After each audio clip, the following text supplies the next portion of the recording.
Muito bem, meus irmãos, nós vamos dar início, então, à nossa Escola Bíblica Dominical. Como estamos fazendo exposição de Eclesiastes, hoje nós vamos expor o capítulo 6.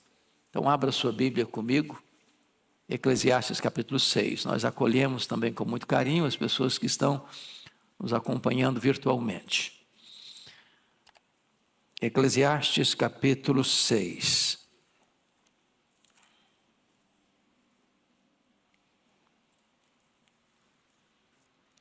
Lido o texto, mantenha a sua Bíblia aberta, por favor, nesta passagem comigo. Salomão, assim, escreve: há um mal que vi debaixo do sol e que pesa sobre os homens.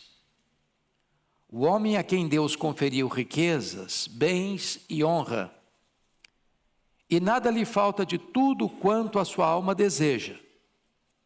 Mas Deus não lhe concede que disso coma, antes o estranho o come. Também isto é vaidade e grave aflição. Se alguém gerar 100 filhos e viver muitos anos, até avançada idade, e se a sua alma não se fartar do bem, e além disso não tiver sepultura, digo que um aborto é mais feliz do que ele. Pois debalde, inutilmente, vem o aborto, e em trevas se vai, e de trevas se cobre o seu nome. Não viu o sol, nada conhece. Todavia, tem mais descanso do que o outro, ainda que aquele vivesse 2 vezes 1000 anos, mas não gozasse o bem. Porventura, não vão todos para o mesmo lugar?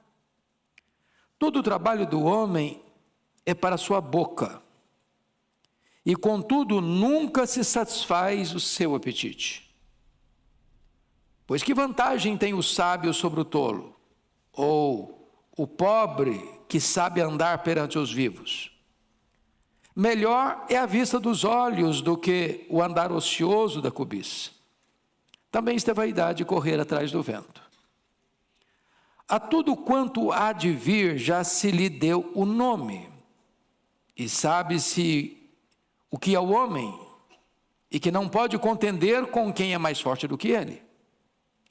É certo que há muitas coisas que só aumentam a vaidade, mas que aproveita isso ao homem? Pois quem sabe o que é bom para o homem durante os poucos dias da sua vida de vaidade, os quais gasta como sombra? Quem pode declarar ao homem o que será depois dele debaixo do sol? Bom, eu acho que pela própria leitura vocês já perceberam que este é um dos capítulos mais sombrios da Bíblia. Talvez um dos mais difíceis também de interpretar. O tema que eu vou dar para esse texto é as decepções da vida. As decepções da vida. Bom, vamos recordar um pouquinho sobre este livro de Eclesiastes, porque agora, nessa conjuntura aqui, é muito importante. Esse livro foi escrito por Salomão. Salomão tem 3 livros escritos na Bíblia: Provérbios, Eclesiastes e Cântico dos Cânticos. Os estudiosos dizem, e eu acho que com razão, que Cântico dos Cânticos foi escrito na juventude dele. Provérbios na sua fase adulta e Eclesiastes na sua velhice. Salomão, filho de Davi, com Batseba, tornou-se o herdeiro do trono. Lembram vocês que Davi construiu um grande reino, ampliou os limites de Israel, conquistou e venceu os históricos inimigos de Israel. De fora para dentro, ninguém conseguiu superar Davi. Ele foi um guerreiro vitorioso. Mas foi um homem que não soube lidar com os problemas internos, com os problemas da própria vida e da própria família. Se ele foi um grande vitorioso para fora, ele foi um grande derrotado para dentro. Tropeçou nas suas próprias pernas. Enfrentou as suas maiores e as mais amargas derrotas dentro de casa. Salomão, filho de uma relação complexa, porque a mãe de Salomão era mulher do sacerdote, do soldado Urias, e Davi casou-se com ela para esconder um pecado. Mas Deus, que é tão misericordioso e perdoador, resolve escolher o filho de Davi com Batseba para ser o seu herdeiro, o seu sucessor. E Salomão é esse homem que começa bem e termina mal. Porque vocês se lembram que quando ele assume o trono, ele pede para Deus sabedoria. Ele podia pedir o que quisesse pedir. Deus franqueou para ele. E ele pede a Deus sabedoria. E junto com a sabedoria, Deus deu riqueza. Riqueza colossal. Colossal.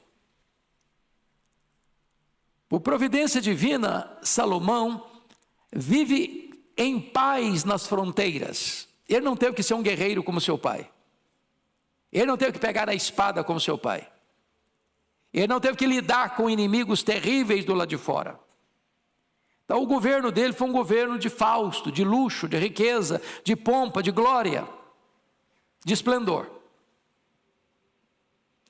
No começo ele foi tão bem. Sua sabedoria proverbial era conhecida em Israel e fora de Israel. Coube-lhe o privilégio de construir o templo de Jerusalém. Que o seu pai tinha o desejo de construir e Deus disse, não, você não vai construir uma casa para mim, eu vou construir uma casa para você. E com isso Deus estava dizendo, eu vou construir para você, não uma casa física, eu vou construir para você uma casa permanente, no sentido de que seu herdeiro ou os que procederão de ti hão de reinar sempre. E claro, falando de Jesus como filho de Davi, que herdaria um trono eterno. Mas então Salomão tem o privilégio de construir o templo. Magnífico, suntuoso, o grande palácio religioso que fez de Jerusalém a sede religiosa do mundo. Mas com o tempo Salomão se perdeu. E se perdeu novamente dentro, não fora. Porque em virtude das suas muitas alianças políticas, essas alianças implicavam em casamentos, em muitos casamentos. E Salomão teve, diz a Bíblia, 700 princesas. 300 concubinas, o harém dele era extremamente povoado. E eu imagino que Salomão deve ter tido alguns problemas com tantos relacionamentos. Se nós vivemos uma realidade de monogamia e já temos algumas lutas, imagine um camarada casado com 700 mulheres e de sobra ainda tem 300 concubinas.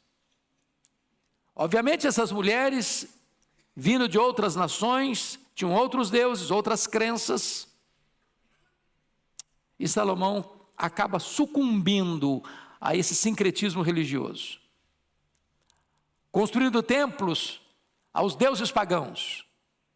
Entrando numa rota de apostasia e pisando no acelerador, assodadamente afastando-se dos preceitos de Deus.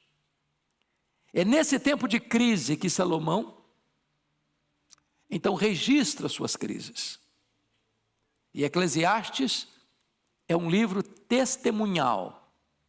Eclesiastes é um livro que está sendo escrito pelas lentes do retrovisor. Ele está olhando as crises que viveu, os dramas que viveu, as percepções que teve e narrando-as. Mas louvado seja Deus, ele começa bem, ele cai num abismo, mas por bondade de Deus ele encerra bem. Porque poderíamos dizer que capítulo 12, versículo de número 13, é a síntese da conclusão dele, das buscas frustradas, do desejo de ser feliz em tantas coisas e não conseguir. Então ele fecha não só o livro de Eclesiastes, mas a sua agenda com essa declaração: de tudo o que se tem ouvido, a suma é: teme a Deus e guarda os seus mandamentos, porque isto é o dever de todo homem. Aqui no capítulo 6, é mais um texto onde ele abre o coração e revela o que nós chamamos de as decepções da vida. E eu gostaria de perceber com vocês e observar com vocês que ele ainda está na mesma sequência de assuntos que já tratou. Que assunto que ele já tratou? E ele volta a carregar as tintas para mostrar mais uma vez esse problema. É o problema da riqueza, da insatisfação da riqueza. Então vamos dar uma recapitulada no que eu já disse. Abra aí no capítulo 2, versículos 18 a 23.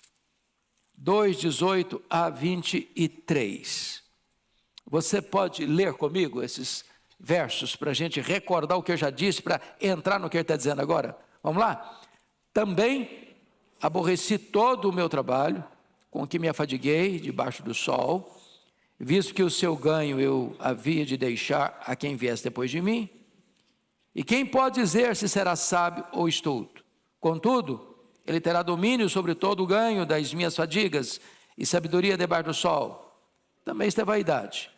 Então me empenhei, porque o coração se desesperasse de todo o trabalho com que me afadigara debaixo do sol. Porque há homem cujo trabalho é feito com sabedoria, ciência e destreza. Contudo, deixará o seu ganho como porção a quem por ele não se esforçou. Também isto é vaidade e grande mal. Pois que tem o homem de todo o seu trabalho e da fadiga do seu coração, em que ele anda trabalhando debaixo do sol, porque todos os seus dias são dores e o seu trabalho desgosto. Até de noite não descansa o seu coração. Também isso é vaidade. Está dizendo para o camarada que trabalhou, juntou muito dinheiro, juntou uma grande fortuna, deixou uma grande herança. Quem não ralou que vai desfrutar, e ele nem sabe se o herdeiro dele vai ter sabedoria para administrar toda a riqueza que herdou. Como de fato não teve. O filho dele foi uma tragédia, o Roboão. Outro texto que trata do assunto, ao capítulo 5, a partir do verso 10. Vamos dar uma olhadinha. Verso 10 a 13. Leia comigo. 5, 10 a 13. Quem ama o dinheiro, jamais dele se farta. E quem ama a abundância, nunca se farta da renda. Também isso é vaidade. Onde os bens se multiplicam, também se multiplicam os que deles comem. Que mais proveito, pois tem os seus donos, do que os verem com seus olhos. Doce é ao sono do trabalhador, quer coma pouco, quer muito. Mas a fartura do rico não o deixa dormir. Ele está dizendo o camarada que tem muito dinheiro, mas vive perturbado. O cara pobre, trabalha, chega em casa cansado, na cultura brasileira como um bom prato de arroz com feijão, e dorme uma noite bem dormida para acordar de madrugada e começar tudo de novo. O rico, com muito dinheiro, dormindo numa cama macia, com travesseiro de pena de ganso, com lençóis de fio egípcio, com música ambiente, mas ele não dorme, porque ele fica muito angustiado. Seus negócios são muito grandes, ou ele ganha muito, ou ele perde muito, e ele vive nesse estresse a vida inteira. Agora, vamos dar uma olhadinha no que ele está dizendo nos versos 1 e 2, capítulo 6, 1 e 2. Vamos começar aqui para entender o que ele está falando. Vamos lá? Há um mal que vi debaixo do sol, que pesa sobre os homens. O homem a quem Deus conferiu riquezas, bens e honra, e nada lhe falta de tudo quanto a sua alma deseja. mas Deus não lhe concede que disso coma. Antes o estranho o come. Também isso é vaidade e grave aflição. Qual o problema que ele está levantando aqui? É o cidadão que tem muito dinheiro, muita riqueza, muitos bens, muita honra, mas o que acontece com ele? Ele não encontra nenhuma satisfação nessas coisas. Sabe qual é o grande problema do homem? Insatisfação. Tem tudo, tem nada. Chamaríamos isso de um rico pobre, miseravelmente pobre. O que Jesus disse para ele em Laodiceia: tu és rico, mas nem sabes que és miserável, pobre, cego e nu. Tem muito, mas nada satisfaz sua alma. Ele tem riqueza, ele tem bens, ele tem honra, é o cara. Todo mundo bate continência para ele. Para toda a sociedade, ele é o cara. Aplaudido aqui, condecorado lá, medalha de honra ao mérito ali, diplomas de realizações lá, mas nada daquilo preencheu o vazio do seu coração. Nada que tenhamos, meus irmãos, fica claro aqui para nós. Nós vamos examinar no texto agora. Nem riqueza, nem bens, nem honra, nem qualquer benefício legítimo como longevidade, grande prole, pode preencher o vazio do coração do homem. Às vezes a pessoa diz: não, se você tiver uma boa família, você vai ser um cara batuta. Aí o cara tem uma boa família e não é batuta coisa nenhuma. Se você viver 100 anos com saúde, com qualidade de vida, você vai ser muito feliz. E aí o cara vive 100 anos com qualidade de vida e ele não foi feliz coisa nenhuma. Se você tiver muitos filhos e filhos bons, você vai ser abençoadíssimo, sua vida vai ser plena. Aí o cara tem muitos filhos e tudo certinho e ele não encontrou satisfação. Sabe por quê? No capítulo 3, versículo 11, Salomão vai dizer que Deus pôs o que no coração do homem? A eternidade. A eternidade. E tudo aquilo que é terreno e temporal, transitório, não pode preencher o vazio do coração do homem. Então vamos à exposição do texto. A primeira coisa é a decepção da riqueza sem satisfação. É o que ele vai mostrar aí nos capítulos 1, nos versículos 1 a 6. Então, ele que já havia definido toda a trajetória da vida do homem, debaixo do sol, com vaidade das vaidades, agora ele vai mostrar uma decepção testemunhada no verso 1. Olha comigo: há um mal que vi. Preste atenção aqui. Ele não está filosofando. Ele não está argumentando. Ele não está aqui conceitualmente definindo alguma coisa. Ele se apresenta como uma testemunha ocular. Ele viu, ele constatou. Não é que alguém lhe contou. Não é que ele leu em algum lugar. Não é que saiu um artigo numa revista especializada do assunto. Não, ele viu. Ele testemunhou. E o que ele viu? Há um mal que vi debaixo do sol e que pesa sobre os homens. E agora ele não diz que tipo de homem. Os homens. Generalizou todos os homens. E que mal é esse? Preste atenção.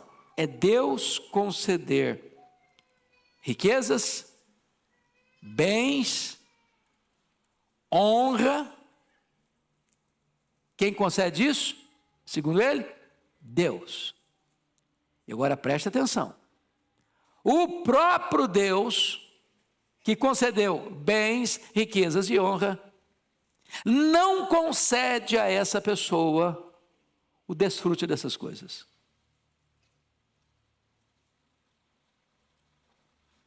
Você quer um negócio pior que isso? O cara tem tudo e não tem nada. E quem que não deixou não ter nada? Deus. Por que Deus não deixou que ele não tenha nada, desfrutasse nada? Porque essa pessoa teve o dinheiro como seu Deus, o ídolo da sua vida. Então, quando o cara faz da riqueza, dos bens, da fama, da honra, do aplauso dos homens, do reconhecimento popular, a razão da sua vida, Deus dá a ele condições de ter dinheiro, ter muitos bens, ter muitas riquezas, ser o cara aplaudido da sociedade, o nome dele sai nas manchetes dos jornais, todo dia elogiando. E o próprio Deus está dizendo assim: tá bom, estou te dando isso aí, é o que você quer? Pode pegar. Mas tudo isso aí ainda não vai trazer sentido para a sua vida. Você vai ter uma insatisfação crônica, você vai ter um vazio maior na alma, você vai ter um buraco existencial no seu coração, e nada disso vai preencher o vazio da sua alma. Ele está dizendo que isso aí é o quê? Vi debaixo do sol o que pesa sobre os homens. É um peso, é um fardo, é um rolo compressor. Quando você vai estudar a biografia dos homens, pega a revista Forbes, a lista dos bilionários. Dá uma examinadazinha na história deles. Conheça um pouquinho mais. E você vai perceber que muitos deles têm uma vida vazia, infeliz. E a Bíblia diz: quem ama, está aqui em Provérbios, quem ama o dinheiro dele nunca se satisfaz. Eu sei que esse não é o seu problema.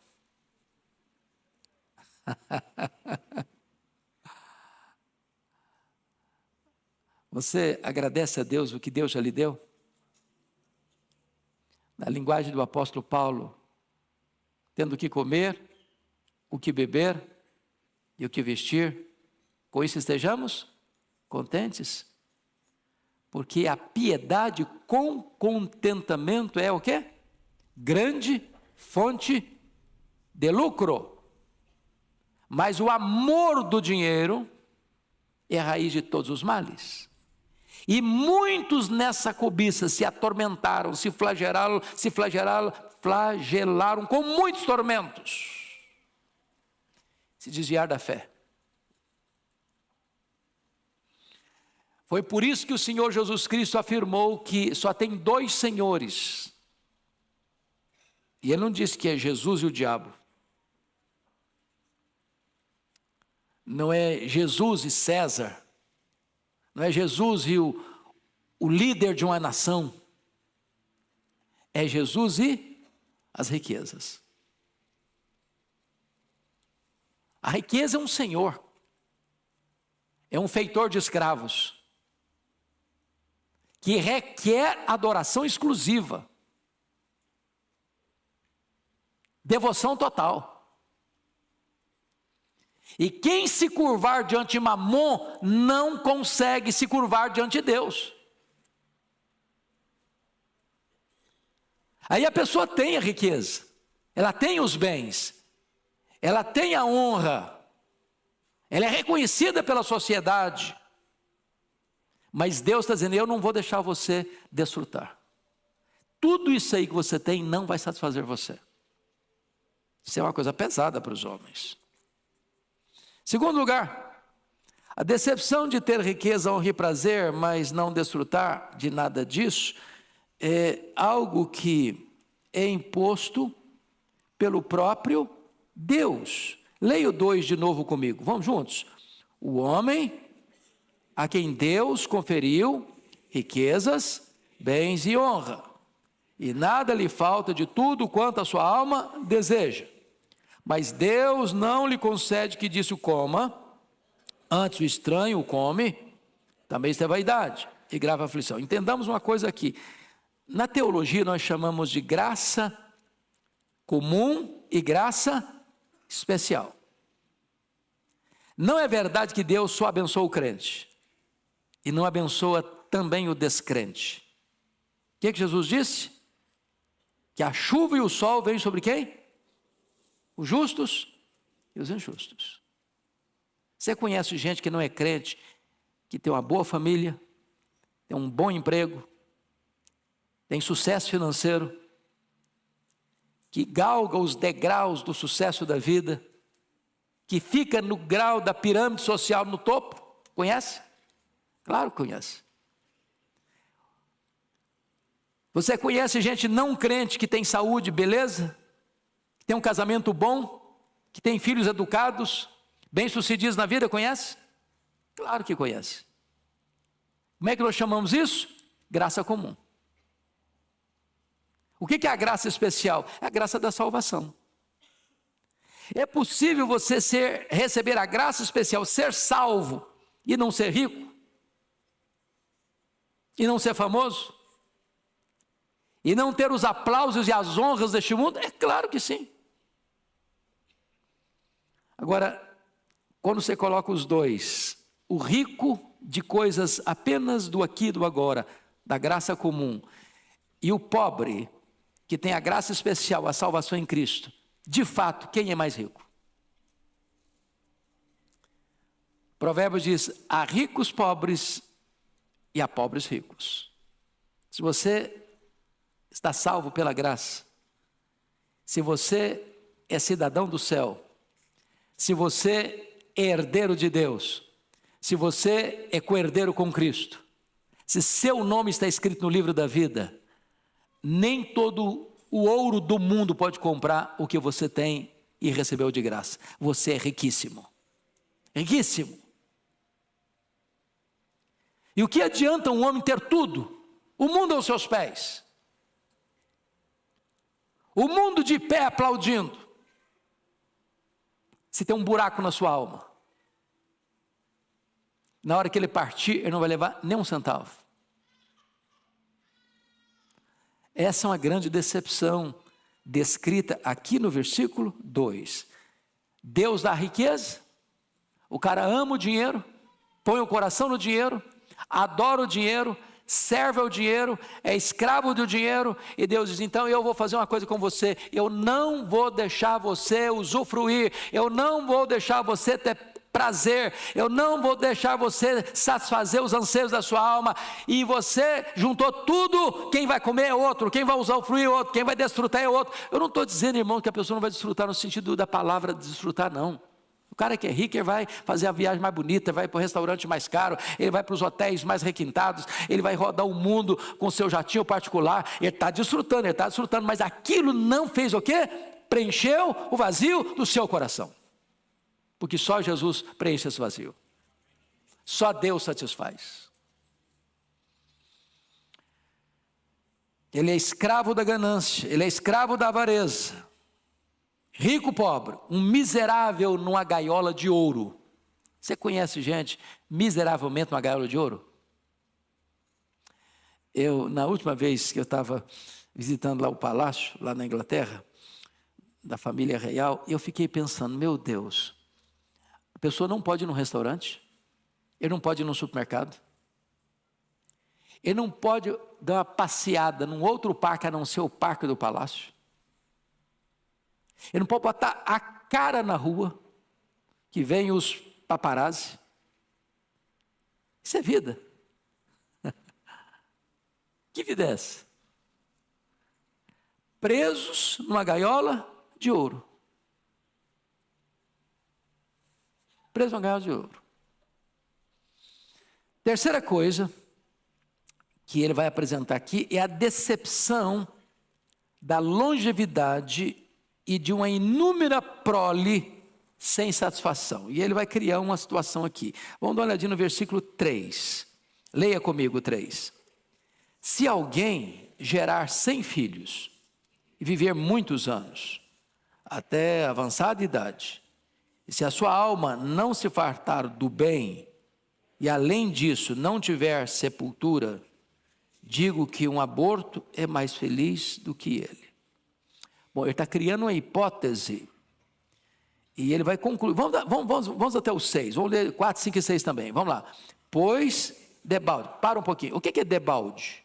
A palavra debalde, alguém sabe o significado? Em vão, inutilmente. Pois em vão, inutilmente, vem o aborto, e em trevas se vai, e de trevas se cobre o seu nome, não viu o sol, nada conhece, todavia tem mais descanso do que o outro. Vamos ler os 6 juntos.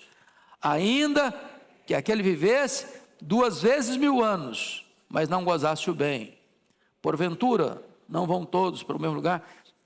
Que ele está criando aqui uma hipótese, né? Ele está criando aqui uma situação irreal, de alguém que tenha o privilégio de viver 2000 anos. Alguém já viveu 2000 anos? Quem viveu mais tempo foi Matusalém, não chegou a 1000 anos.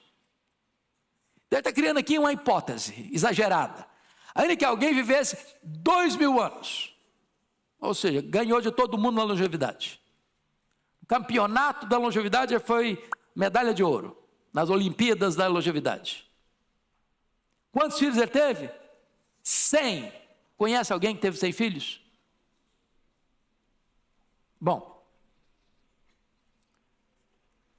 ainda assim, se ele não desfrutou o bem, e o que é bem aqui?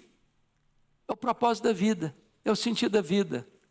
Deus criou você e eu para o louvor da sua glória. O fim principal do homem é glorificar a Deus e gozá-lo para sempre. Se ele não usufruiu isso, ele está dizendo, um aborto que não chegou a nascer, que não viu a luz do sol, que saiu do ventre para a sepultura, é mais feliz do que ele. É desesperador, não? Desesperador. Salomão aqui está carregando as tintas aqui para mostrar a decepção da vida. O que a sociedade diz hoje? Que o segredo da felicidade é ter uma vida longa. E é bom ter uma vida longa, não é não? Se alguém não quiser passar pela velhice, o segredo é morrer cedo. Agora, a velhice, como diz o Dr. Billy Graham, não é para os fracos. Essa frase do último livro que o Billy Graham escreveu, já na fase final da vida, para mim valeu o livro. A velhice não é para os fracos. Às vezes nós queremos dourar a pílula, não é verdade? A melhor fase. Eita Jesus, será que é mesmo? Engana que eu gosto, né? Me engana que eu gosto. Poderia ser a fase de ouro. Tudo bem, a fase de ouro ainda vai lá. Ainda passa. Mas é uma fase que tem coisas boas e tem coisas difíceis. O que é difícil? As forças vão acabando. Aquela beleza que a gente olhava no espelho e queria olhar um pouco mais, agora você olha já se sai correndo. Será que sou eu mesmo? Não é possível, meu Deus. Onde foi minha beleza? Quem me roubou essa beleza? As rugas vão aparecendo. Os cabelos ficam brancos ou caem, não tem jeito. É a fase das dores, tudo começa a doer. Tudo. O joelho não funciona direito mais, as pernas não obedecem à cabeça mais. Agora, o que ele está dizendo é o seguinte, ainda que o cara envelheça, e ele vai ganhando mais tempo, e vai envelhecendo, e ele completou 100 anos, 200 anos, 300 anos, 500 anos, 1000 anos, 1500 anos, 2000 anos, aí é o prodígio dos prodígios. Ainda que a prole do camarada seja tão numerosa que ele teve 100 filhos, campeão. Mas com tanta coisa boa, longevidade e numerosa prole, se ele não desfrutou o bem, se ele não andou com Deus, se ele não conhecia Deus, se ele não desfrutou de comunhão e intimidade com Deus, a vida dele é tão infeliz que ele é pior do que um aborto. Você já pensou se um bebê que está sendo gerado no ventre da mãe pudesse falar, não, mas eu não quero morrer agora. Ué, nem nasci ainda. deixa eu ver a luz do dia. Deixa eu curtir um pouco. Ele não teve o principal dos privilégios, que é o quê? Nascer. Porque dizem os entendidos aí que há duas coisas fundamentais na vida de um ser humano, ou 2 dias fundamentais na vida do ser humano. O primeiro é o dia que ele nasce, o segundo é o dia que ele entende por que nasceu. Por que você nasceu? Por que você está aqui? Aquela famosa pergunta filosófica: de onde eu vim? Por que eu estou aqui? Para onde eu vou? Qual a propósito da minha vida? Já parou para perguntar isso? Para que eu existo? Porque há pessoas que estão vivendo, estão empurrando a vida com a barriga. Mas nunca parar para pensar: por que eu estou aqui? Para que eu existo? Por que eu estou nessa família? Para que eu estou morando em São Paulo? Para que eu frequento a igreja de Pinheiros? Para que eu estou na família que eu estou? Por que eu estou no trabalho que eu estou? Qual o propósito de Deus para a minha vida? O que Deus quer de mim? Para que eu estou aqui nessa conjuntura? E entender isso é fundamental. E esse autor está dizendo o seguinte, Salomão está dizendo o seguinte: se você, tendo as maiores bênçãos e as mais cobiçadas bênçãos, longevidade e prole numerosa, se você não entendeu isso, você é uma pessoa totalmente frustrada. Frustrada. O que ele está falando? Longevidade e prole são bênçãos da graça comum. Você conhece cara que não é crente, que morre com 100 anos? A nossa realidade aqui já é um prodígio, né? Você conhece cara que não é crente, tem uma família numerosa, e baixa a sepultura sem nunca ter a dor de ver um filho morrer? Não é uma coisa maravilhosa? Mas sem Jesus, até isso não satisfaz o coração. Quando eu vou para a Bíblia, eu encontro algumas pessoas, por exemplo, em relação a prole. O Roboão, filho do Salomão, a Bíblia não diz quantos filhos teve aqui, mas o Roboão, filho dele, de Salomão, sabe quantas mulheres ele teve? 18. O pai teve 1000. O filho teve 18. Teve 60 concubinas, então era um cara meio perturbado também, não é não? Vocês estão falando de 78 mulheres.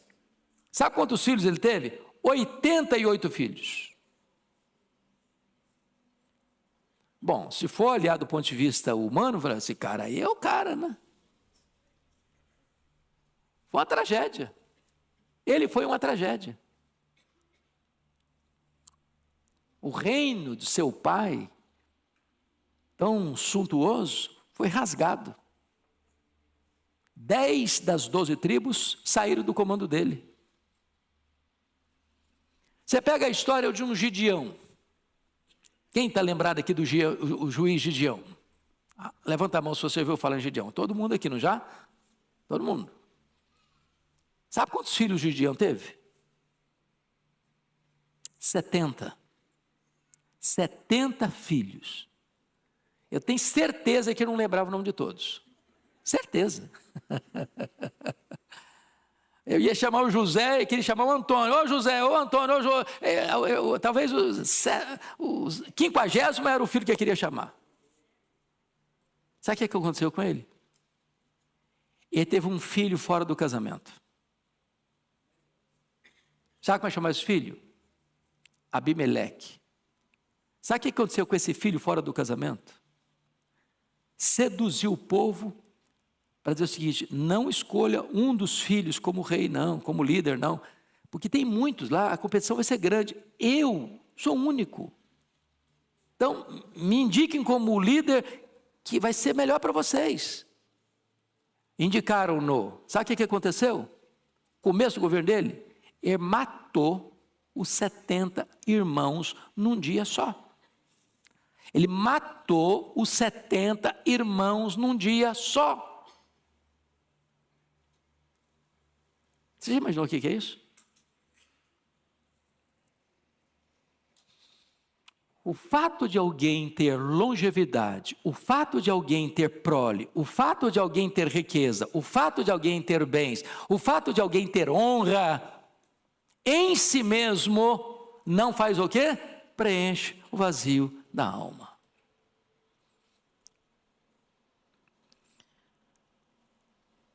Em outras palavras, ninguém consegue gozar a vida sem Deus. O que Salomão está dizendo? É melhor morrer no ventre do que viver 2000 anos e fechar a vida sem o amor da família. Porque notem vocês, versículo 3, se alguém gerar 100 filhos e viver muitos anos até a avançada idade, ainda que hipoteticamente 2000 anos, e se a sua alma não se fartar do bem, e esse bem andar com Deus, além disso não tiver sepultura. O que significa além disso não tiver sepultura? O cara decide depois que ele morre? Morreu, ele não decide mais que cemitério vai ser sepultado, se vai ter um caixão de cedro de tantos R$1000. Sabe o que aconteceu? O cara viveu 2000 anos, o cara teve 100 filhos, mas o que ele não era? Amado pela família. Não teve ninguém da própria família para sepultá-lo. Ele foi sepultado como indigente.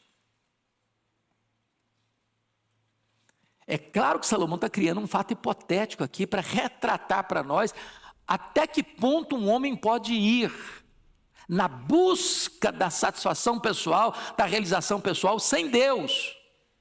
Sem Deus. Vamos ao outro ponto do texto. A decepção do trabalho sem contentamento. O trabalho é uma bênção, gente? Quem acredita que o trabalho é uma bênção aqui? Todo mundo, né? Que tem gente que acha que o trabalho é consequência do pecado. Não, de jeito nenhum. Quero saber quem inventou o trabalho. Não, você quer saber? Dou o endereço CPF. Foi Deus. Quem inventou o trabalho foi Deus. Antes da queda. Depois da queda o trabalho se tornou penoso. Mas depois da glorificação nós vamos trabalhar novamente sem peso. Porque nós o serviremos. E eu fico até imaginando essa cena, meus irmãos. E alguém já disse que se com esse corpo nosso, tão frágil e tão limitado, nós conseguimos fazer coisas tão esplêndidas. Imagine você com um corpo glorificado, imortal, incorruptível, glorioso, poderoso, espiritual, celestial, semelhante ao corpo da glória do Senhor Jesus. Nós o serviremos sem cansaço, sem fadiga, sem estresse, sem limitações, para sempre. Eu pergunto a você, as pessoas trabalham só porque precisam sobreviver? Você pega um cara hoje multibilionário, você falasse assim, a partir de hoje eu só vou ficar deitado na minha cama, porque o que eu já ganhei vai dar para eu viver 100 anos sem precisar trabalhar. Claro, conseguiria. Por que ele trabalha? Porque o trabalho dignifica o ser humano.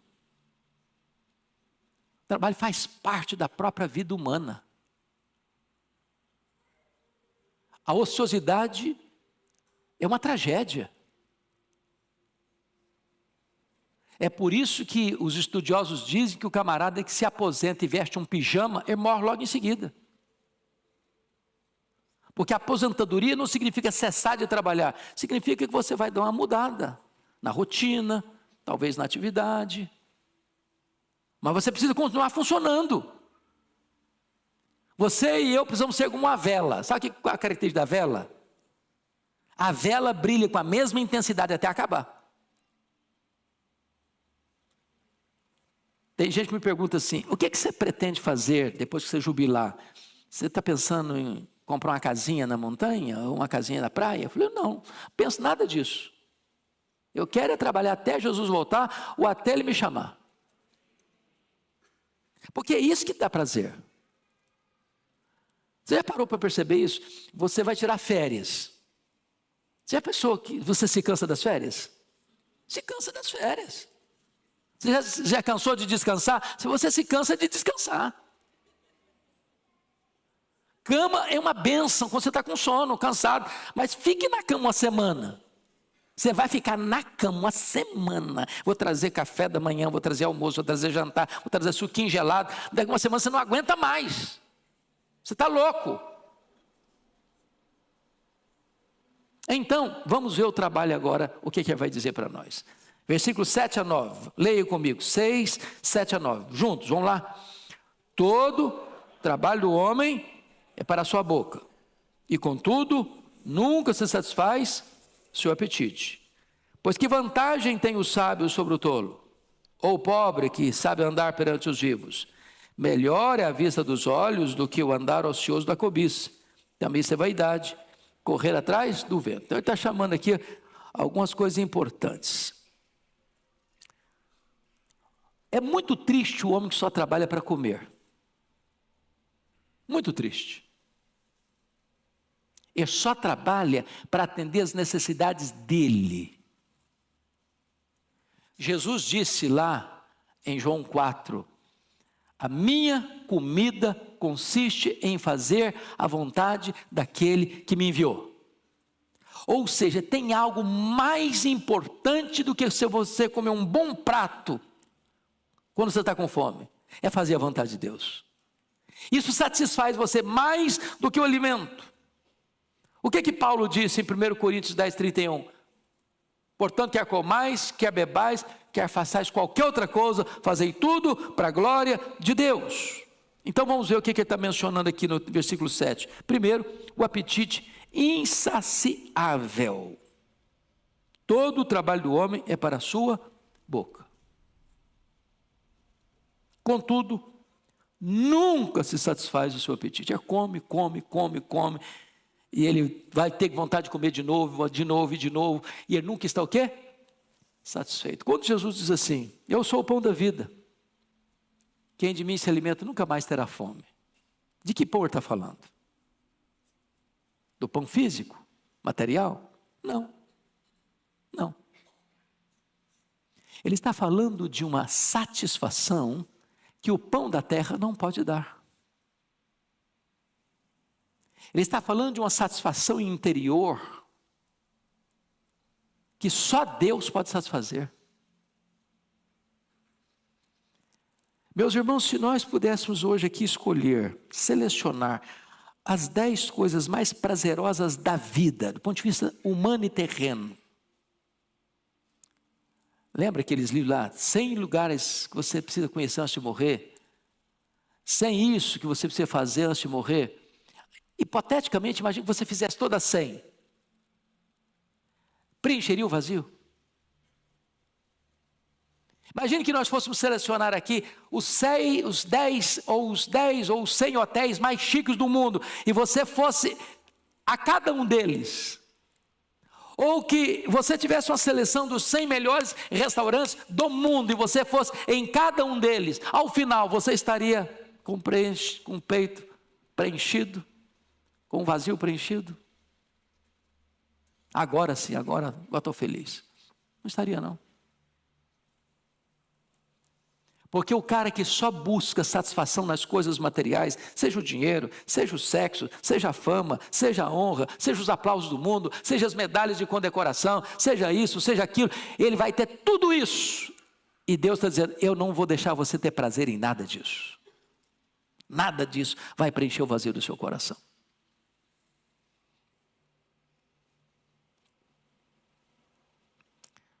A segunda coisa, versículo 8, é a sabedoria insatisfeita.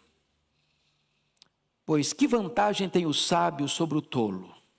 Ou o pobre que sabe andar perante o vivo? Hoje de manhã, no culto da manhã, o pastor Ival falou de determinados escritores que arrotam muita sabedoria e coisas muito profundas. E a pergunta é, será que essa profundidade toda planificou a vida delas? Porque tem gente que acha que o chique é complicar as coisas simples. Você lê o cara, estou entendendo nada. É isso mesmo, você lê de novo, ou eu sou ignorante demais, limitado demais, ou esse cara é inteligente demais, mas que na verdade ele acha que ser chique é complicar o simples, quando na verdade a beleza está em você simplificar as coisas profundas e complexas. Mas pense num cara sábio, mas pense no mais sábio, pense no cara que tem vários títulos de honra o mérito dos mais requintados, prêmio Nobel. Pergunta para ele, isso deu o significado da sua vida? Lá no fundo preencheu o vazio do seu coração? E a resposta honesta é um sonoro não, não, não. Tudo que jogou para dentro, todas as taças dos prazeres que ele jogou para dentro, só aumentou ainda mais o vazio da sua vida. O mais sábio tem desejos insatisfeitos que só Deus pode satisfazer. Mas agora, em terceiro lugar, vai falar do desejo vagabundo. Desculpe da expressão. Vagabundo é aquele que fica vagando. Olha o versículo 9. 6:9. Melhor é a vista dos olhos do que o andar ocioso da cobiça. O andar ocioso da cobiça é o seguinte, o cara está cobiçando isso, ele está cobiçando aquilo, ele quer cobiçar mais um prazer, ele quer cobiçar mais uma aventura, ele quer cobiçar mais uma riqueza, ele quer cobiçar mais um bem, ele quer cobiçar mais uma propriedade, ele quer cobiçar mais um carro, e ele está vagando para cá, ele está vagando para lá, e ele está desesperado, correndo para lá, para cá, para lá, para cá, para lá, para cá, para lá, para cá, e ele não consegue parar e agradecer o que ele já tem. Sabe qual é o risco disso? Chama-se insatisfação. Eva, num determinado momento, junto com Adão, imaginaram que o Éden era um lugar muito michuruco, muito, muito, muito medíocre, que eles mereciam mais. E aí caíram. E arrebentaram com a gente também.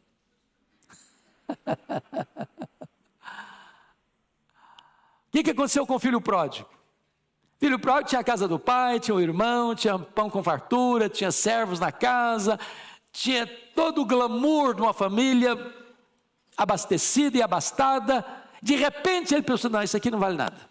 Está muito ruim, essa casa aqui tem nada, está com nada. Eu acho que a vida está pulsando lá no país distante. Meus irmãos, toda vez que o ser humano acha que ele merece mais, que o que ele tem não é bom, não é suficiente, ele vai ser um eterno infeliz. Não está feliz na casa que mora, não está feliz com o carro que anda, não está feliz na empresa que trabalha, não está feliz com o salário que tem, não está feliz com o marido que tem, não está feliz com a esposa que tem, não está feliz com os filhos que tem, não está feliz com a igreja que tem, não está feliz na cidade que mora, não está feliz no país onde vive, ele não está feliz. A infelicidade está dentro dele. Está insatisfeito. E aí é a porta da tentação. Aí é o quintal do inferno. Aí é a antessala da perdição. É por isso que Paulo escreve para Timóteo o seguinte: a piedade com contentamento é grande fonte de lucro. Lá em Filipenses, o apóstolo Paulo, no capítulo 3, versículo 19, ele diz que algumas pessoas só se preocupam com as coisas terrenas. O cara se casa por dinheiro, ele se divorcia por dinheiro, ele se corrompe por dinheiro, ele mente por dinheiro, ele vende a alma dele para o diabo por causa de dinheiro, ele morre por dinheiro, ele mata por dinheiro. E a hora que ele tem o dinheiro não satisfaz. Lembra dos bandeirantes? Que aqui no Brasil correram atrás de pedras preciosas? E de repente carregavam no colo, no peito, de pendurado no pescoço, sacola com um monte de pedras verdes. Esmeralda, não é isso? Esmeralda. E aí vinha a febre, e o cara tremia todo. E a morte chegando, e o cara tentava empurrar aquele saco de pedras preciosas para dentro dele. Mas não resolvia. Não resolvia. Preocupação com as coisas materiais. Melhor é você ter o pouco com desfrute que ter muito e não usufruir nada. E quando eu falo usufruir, eu não estou nem falando no aspecto de poder comprar a melhor roupa, ir no melhor restaurante, comprar o melhor carro, morar na melhor casa. É de não usufruir com contentamento como dádiva de Deus. Para fechar, para encerrar, a decepção das perguntas sem respostas. Versículo 9, 10 e 11. Vamos dar uma olhadinha aí comigo? 10 e 11, vamos juntos? A tudo quanto há de vir, já se lhe deu o nome. E sabe-se o que é o homem. E que não pode contender com quem é mais forte do que ele. É certo que há muitas coisas que só aumenta a vaidade. Mas que aproveita isto ao homem?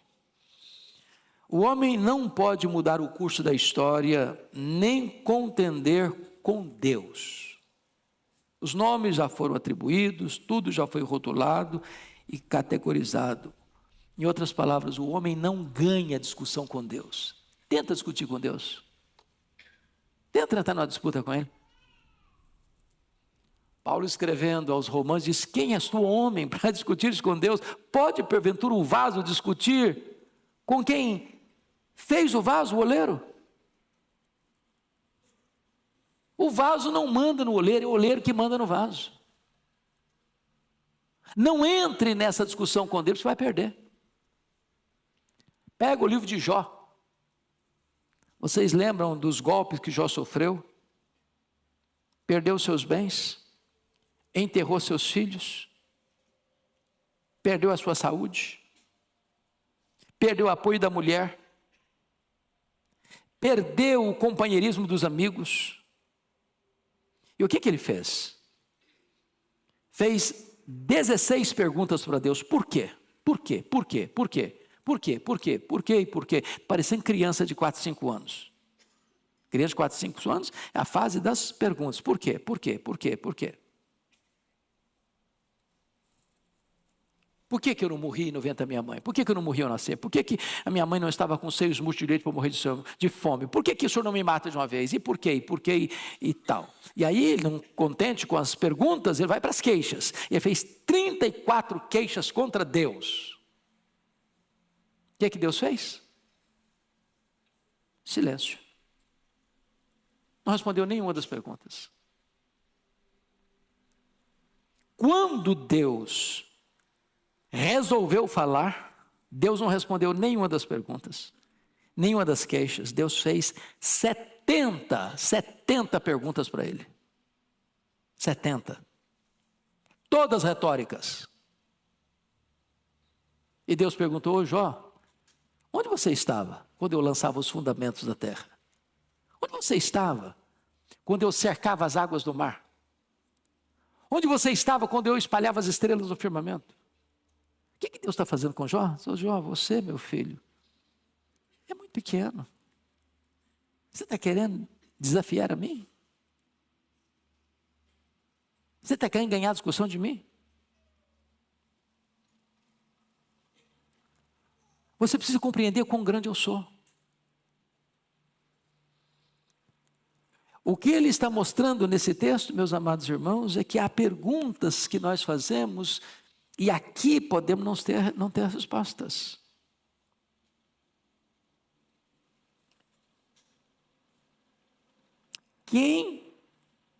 Há muitas coisas, a tudo quanto há de vir, já se lhe deu o nome, sabe-se o que é o homem, e que não pode contender com quem é mais forte do que ele. Quem é mais forte que o homem? Deus. Contenda com Deus não.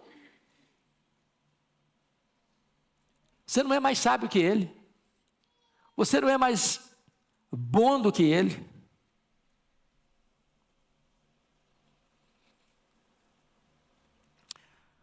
É certo que há muitas coisas que só aumentam a vaidade. Mas que aproveita isso ao homem? Então, vamos fechar com o último ponto? Você pode ler o verso 12 comigo, o último versículo? Vamos juntos? Pois, quem sabe o que é bom para o homem durante os poucos dias da sua vida de vaidade, os quais gasta como sombra. Quem pode declarar ao homem o que será depois dele, debaixo do sol? O homem não tem resposta para os dilemas da vida e da morte, porque as grandes perguntas aqui têm a ver com a vida e têm a ver com a morte. Você já parou para perguntar por que fulano vive apenas alguns meses no ventre da mãe e vira um aborto? Notinha de rodapé. Deus não trata o ser humano que está sendo gerado como uma coisa, como uma massa, mas como um ser humano. É por isso que a igreja é categórica em reprovar o aborto. É um ser. A vida começa na concepção. Por que algumas pessoas nem nascem? Por que outras morrem ao nascer? Por que outras vivem apenas a infância e morrem? Por que as outras no vigor da juventude morrem? Por que outras vivem uma vida longeva? E ainda pior, por que pessoas piedosas morrem cedo? Por que gente má, perversa, tem vida longa? Eu estava vendo um filme sobre a Segunda Guerra. Um dos principais criminosos da Segunda Guerra morreu de velhice. Levou milhares de pessoas à morte. E aí você vê um missionário piedoso, como David Brainerd, morrer com 29 anos. Você sabe explicar isso? Você sabe por quê? Eu tenho perguntas, mas nem sempre tenho as respostas. E eu preciso o quê? Me calar. Porque eu não posso discutir com quem é mais forte do que eu. O barro não pode perguntar para o oleiro, por quê? Submete-se. Cale-se. O silêncio tem hora que é mais sábio do que os discursos. Mas, se eu não consigo explicar a brevidade da vida e a inevitabilidade da morte, ele está dizendo que a vida aqui debaixo do sol, ela não vai ter explicação nem satisfação, a não ser que você olhe a vida acima do sol, na perspectiva de Deus. Então, como é que é viver aqui acima do sol? Tito diz que nós devemos viver de forma sensata, justa e piedosamente. Sensata em relação a você mesmo, uma forma justa em relação ao próximo, piedosamente em relação a Deus. Você precisa viver uma vida plena com você mesmo, com o seu irmão e com Deus. O que é viver acima do sol? Para mim, o viver é Cristo e o morrer é lucro. O que é morrer para um crente? Na perspectiva acima do sol. Morrer é deixar o corpo e habitar com o Senhor.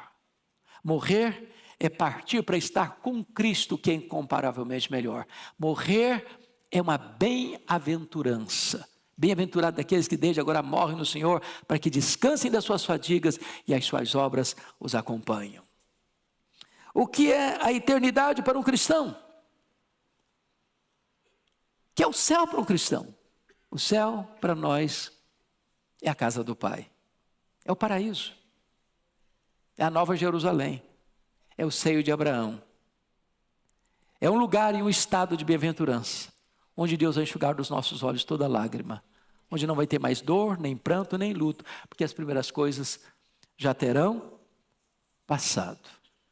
Essa é a vida vista não debaixo do sol, mas acima do sol, onde Cristo vive, de onde vai voltar para buscar a sua igreja. Que Deus nos abençoe. Vamos ficar em pé e vamos orar.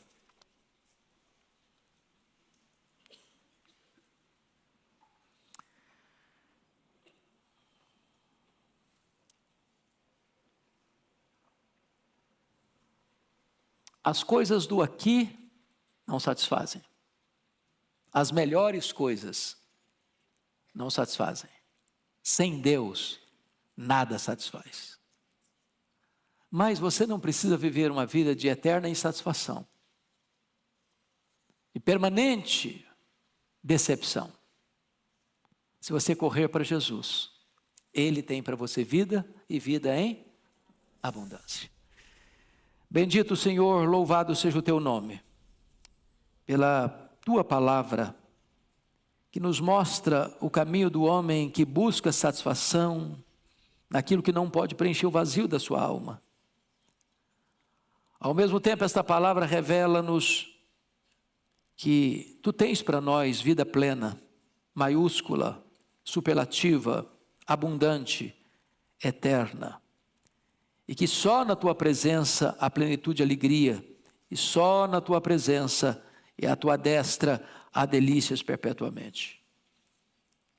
Se porventura alguém aqui entrou, ou alguém está nos acompanhando, cuja vida ainda está vazia, está correndo para lá e para cá em busca de satisfação, que nesta manhã este coração se renda a Jesus e encontre nele a própria vida eterna.